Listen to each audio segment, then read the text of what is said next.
I guess nowadays they confusing consent with silence. Like the only permission they need is the message they perceive from the clothes you wear, the placement of your makeup, or the caliber of your hair. Like you ain't got no voice when you looking that fine right there. I guess the simple "you look incredible" is too much for today's tongue to bear.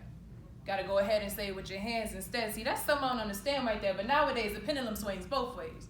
The beholder of any gender can experience these things when permission is perceived to sound more like a decisiveness than a decisive yes.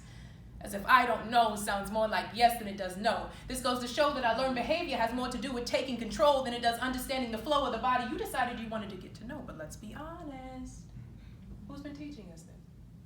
Because our caregivers can teach us to speak, but don't we learn to ask the questions on our own? Still turn to the main sources of entertainment to learn how to react when the prey says no. Problematic when you're being convinced that someone who says nothing at all is just another territory to call home. Another case of build on top of, and they will come. The fact of the matter is both sides of this equation is redeemable, but we need teachers for this. We come from generations built from broken spaces, filling the gaps of various forms of entertainment, but don't get taught how to maintain healthy releases for this.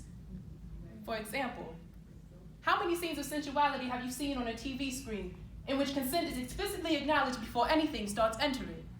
In other words, when was the last time you were shown how to ask permission? And not only exclusively to my women, but when was the last time we was taught how to say no? Precisely.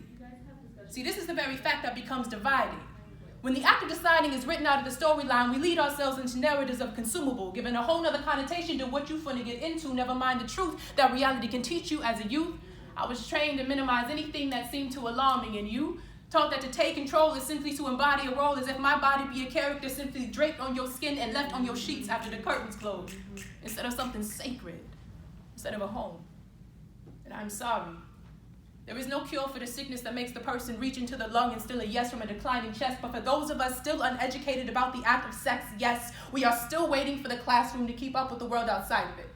Been learning from an incomplete curriculum, and privilege is the one designing it, but imagine this. What if introduction to your conventional education extended beyond counting on your fingers and included what was not necessary to be accompanied by your fingers?